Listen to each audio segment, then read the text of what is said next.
Hi there, BookTube! My name is Christina and welcome to one of the last videos of this year. That's been a journey, but today we are here for a very happy video for me because it's kind of Christmas haul, let's say, because I have a bunch of books that I received for Christmas. And the reason why I'm air quoting it, because, well, the truth is that I bought them for myself, because I believe that bookish lovers are kind of divided in two. There are those that keep receiving bookish things and books for Christmas, and I envy them a little bit because I'm a huge book lover. I mean, I have a BookTube channel, I love speaking about books, reading books, but I almost never receive books as a gift, except for maybe one or two friends that still try to give me books, and I appreciate it so much because since I read so much, usually people don't really know what to buy me, and so they never buy me books. And that's perfectly fine, but that's the reason why all of the books that you will be seeing are books that I bought for myself as a kind of Christmas present, because I don't really celebrate Christmas, and this is just kind of, in this case, specifically for this year, this is a way to reward myself for getting to the end of 2020, and I think that everyone deserves a pick-me-up. And let me start with a couple of things that are not bookish related, and I just wanted to share them with you because the first thing that I bought for myself as a real Christmas kind of present for myself is him. He's absolutely adorable. I love him. It's of course kind of a sort of a plushy pillow. I don't know how to define it, but he right now is my kind of best friend. When I have a day and I'm feeling kind of down, when I want to just hug something very soft, and since I'm not living with my dogs anymore, I cannot do that. Now I have him, and he's just perfect and adorable, and I love him to bits. He was worth every cent that I paid for him. I bought him from Maison du Monde, which is kind of a chain of like for furniture and stuff, decorative stuff, things like that. So he's not very special in terms of handmade or something like that, but I saw him. It was a lion. The lion is Leo is my sign, and I love lions. I always did, so I just wanted to have him, and so this was my very first gift that I bought for myself.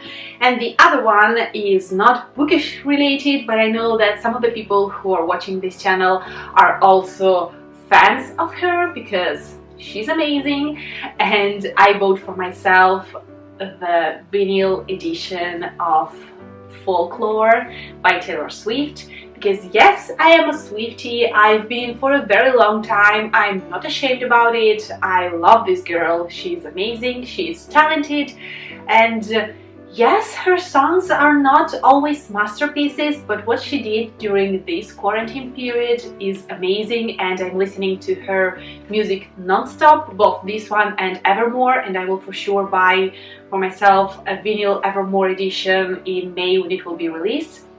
And the reason why I have this vinyl is because back here, as you may see, I have my vinyl player, and the first time when I listened to this album, I really just imagined it played in autumn during one of those gloomy days, a little bit foggy, and specifically played on vinyl because vinyl has this kind of very unique and distinctive sound, that scratchy sound that I adore. So I had to buy it for myself.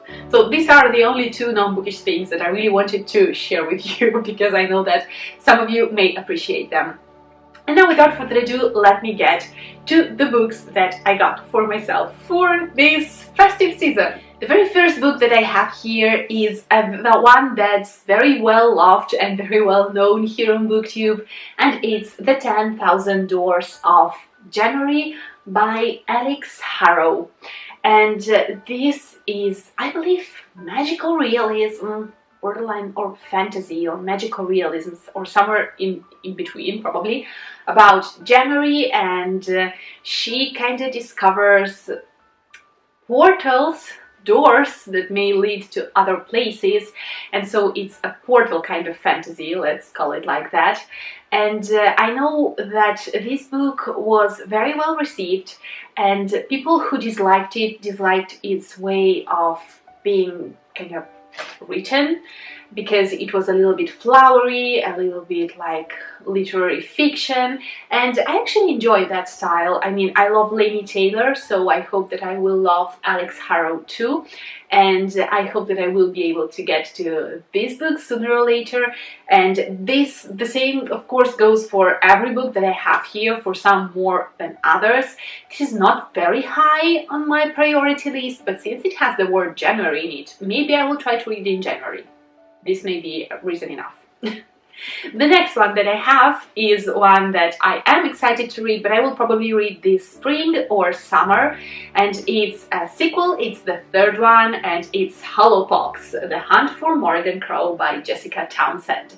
And this is a very well-loved middle grade here on BookTube. I'm on this wagon of hype because it's well-deserved. It's cute and fun and adventurous middle grade, and I can't wait to see what else we will discover about this world, how the world building will go on, what will happen to Morgan. I'm very, very excited to own this book. I hope that next year we will have the next one out, and so I will for sure read this book in 2021. Speaking about sequels, I decided to buy myself the third and final book in the series of the Winter Night trilogy. In the trilogy The Winter Night, pretty much. The first one is Bird and the Nightingale, the second one is Girl in the Tower, and the third one is The Winter of the Witch. And I used to dislike these covers because they seemed to me kind of mismatched, but now when I watch them, I realized that we start from the first one that's very dark, the second one we're almost like a dawn, and here we have all full light, like it's the start of the day. This is my interpretation. But this is a fantasy trilogy in which we're following Vasya, who is our main protagonist, and we start the first book when she is a little girl. This is a slow burning fantasy. It's more like folklore-ish, at least in the first book. I own the second one. I will read it in 2021. I don't know how it will go, but I have high hopes, so that's the reason why I bought myself the third one, because everyone pretty much who loved the first one loved the sequels too. So I don't think that I will be any different, and the reason why I personally adored it so much is that it's the first time when I see Russian folklore actually considered and well developed in a story. And so I have the final one, so now maybe next year I will be able to finish the whole trilogy, who knows. Next books that I have here are kind of the first one and the second one. I don't know if it's in a duology or a trilogy, I'm not very sure, but the first one is Green Glass House and the second one is Ghosts of Green Glass House by Kate Milford. And the reason why I bought these two is because around this season everybody was kinda putting out their videos about their wintry and cozy reads, perfect books to read in winter, perfect books for Christmas and stuff like that. And this one was everywhere, and I really wanted to read it, and I saw an offer for them. They were very discounted, so I decided to jump in and to buy them with kind of a high degree of certainty that I will enjoy them because they're middle grades, and it's very rare that I dislike a middle grade. It happens, but it's kind of rare. And the premise is very, very cute. I mean, we're talking about a boy who lives in this green glass house, and he just wants to relax during vacations and not to have anything strange happening to him. But of course, something strange starts happening in this place.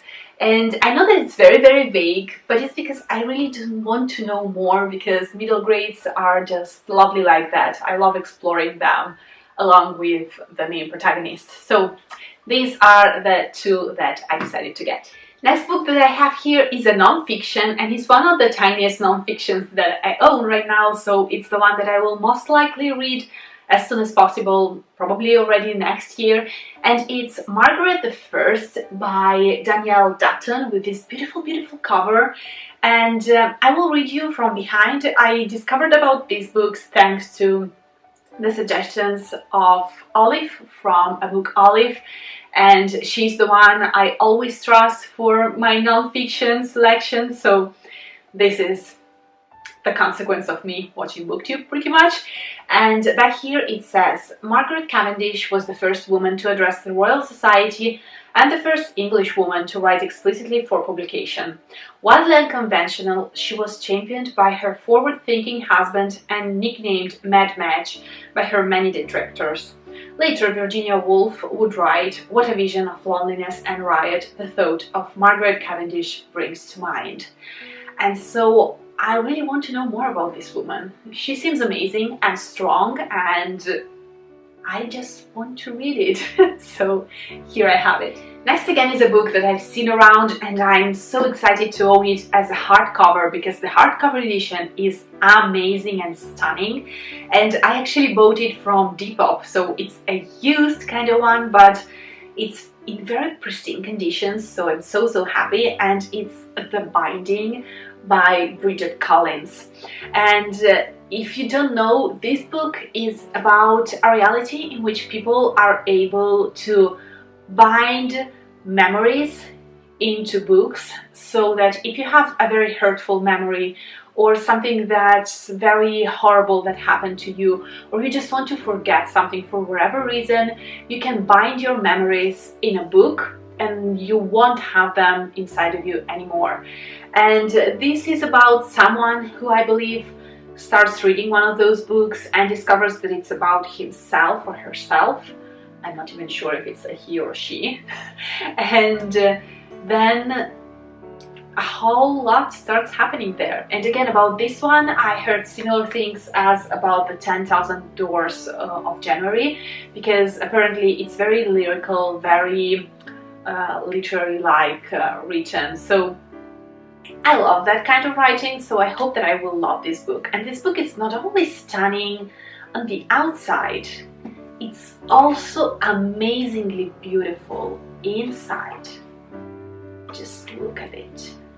It's beautiful, absolutely gorgeous, and I love the fact that I right now own a hardcover of this one. So I hope that I will adore the content of this book. Maybe I will read it around autumn, because it really screams autumn to me because of the cover, but we will see. Next bunch of books has a very funny story, because I actually was able, for the first and only time this year pretty much, to go outside and buy myself some books, going physically into a second-hand bookshop. And I went there because I had a discount coupon, and so I was so happy I went there. It was the first time since February that I went inside a physical bookshop. I was so excited, so happy. I got all of the books that kind of I was interested in and I was happy about, and I paid for them. I went outside with my bag of books and my discount coupon still in my hands. So the reason why I went in was the coupon, and I went outside with it still in my hands without using it. So I gave it to a colleague, so maybe she will be smarter than I was, because yeah. And the books that I got are very random. I mean, I don't have a real theme here, but some of those I already knew something about some others I knew nothing, but here they are.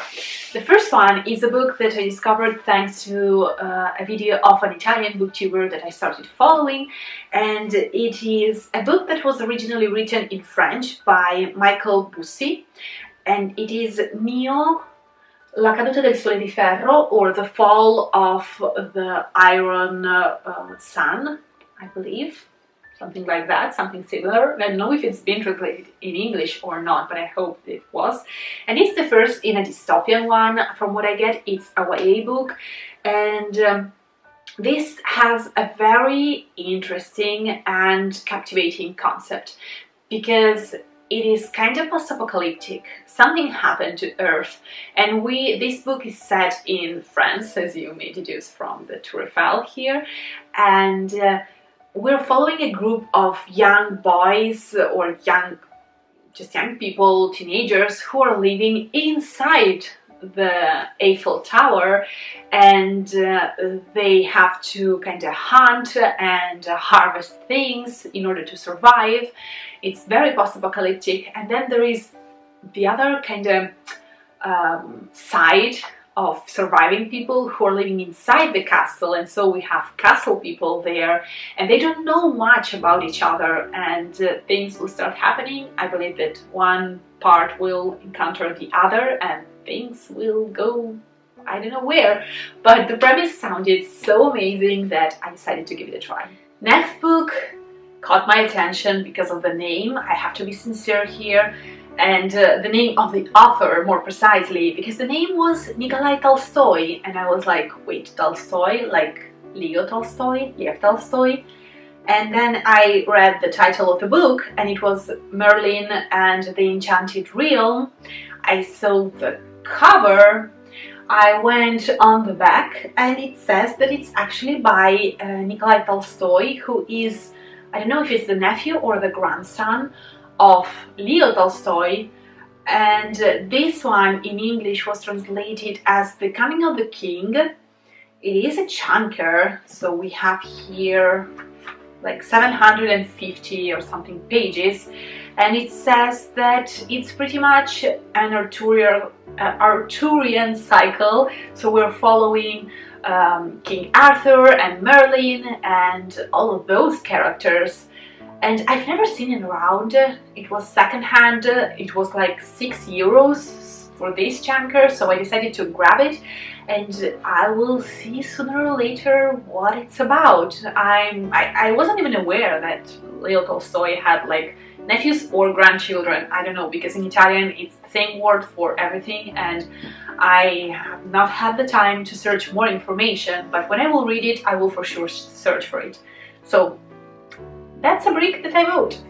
And with the theme of bricks, I went on while I was in that secondhand bookshop, because I got for myself an amazingly beautiful edition of a book that I already read, but it was back in the days, like some years ago, and I really wanted to own my beautiful edition of this book because it deserves it. It's a book by, I don't know how to pronounce it correctly, but it's Carlos Ruiz Zafón, and this is the first book in his quartet, and that's the Shadow of the Wind, and I believe that it's translated like that in English too. And this is the Italian edition. This edition is called Draghi, or Dragons, pretty much, and they're all big books in hardcover, and this one is very special.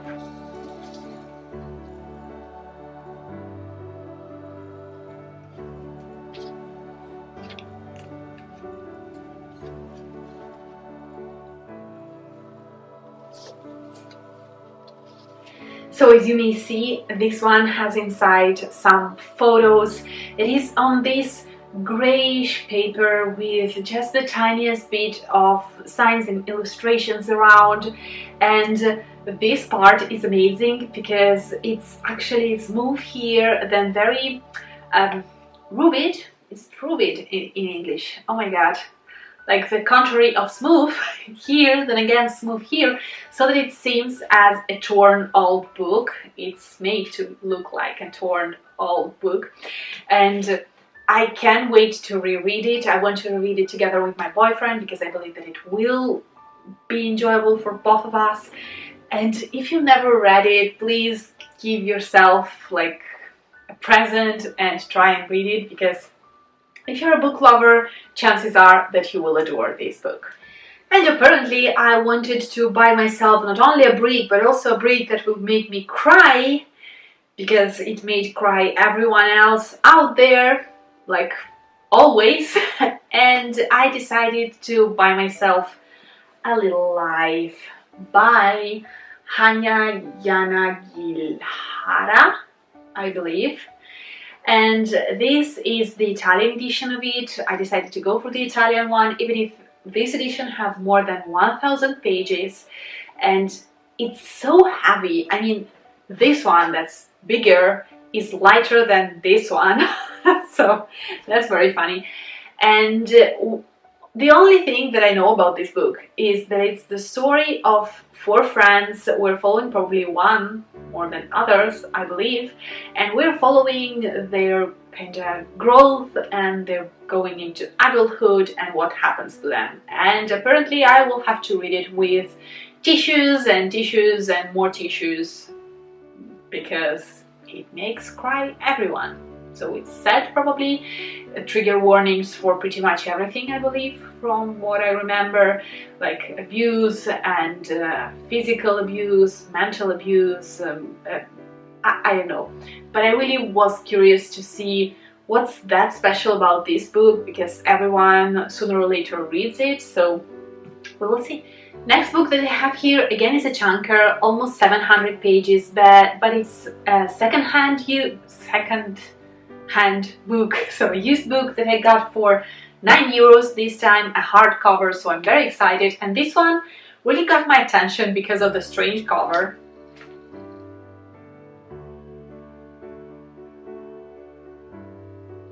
And the book is called La Porta Oscura, Il Viaggiatore by David Lozano, and the book was originally written in Spanish, and in Spanish I speak zero Spanish, so sorry for my pronunciation, but it's La Puerta Oscura, El Viajero, I believe. And this is a story about a 15-year-old boy who on the Halloween night accidentally opens the door towards the world of death, and all kinds of shenanigans starts happening. So this will be the perfect read for the next autumn and the next Halloween season. I don't know why I was so kind of drawn towards this book, but it seemed pretty strange. Plus it already is nicely wrapped in this beautiful transparent paper so that it won't get ruined, and I was very excited. So I have it. I never heard anything about this book, and this is the thing that really excited me, because nowadays buying online and buying mostly books that I heard about from other booktubers, I'm kind of a little bit conditioned. And this time I went into the bookshop without reading anything on Goodreads, without knowing anything, and just grabbing books from everywhere. For this next one, I would love to have some drum rolls here, so I will virtually do them, because finally I decided to gift to myself this Bohemian series. It is the fantasy series, and I never read it in English, so this time I decided that I will buy myself some beautiful copies, the full box set, and it's The Lord of the Rings and the Hobbit Illustrated Edition. The illustrations are by Alan Lee, of course, our truly and only one, and I'm so happy to own them. Of course, I read all of these books. I read them in Italian. The Hobbit, I read it in Russian and in Italian, and now finally I will read it in English. This is something that will be an ongoing and long project, because The Lord of the Rings, boy, is it long, but I really want to read it in English as it was firstly written, to see if some feelings will be different, how I will feel about it.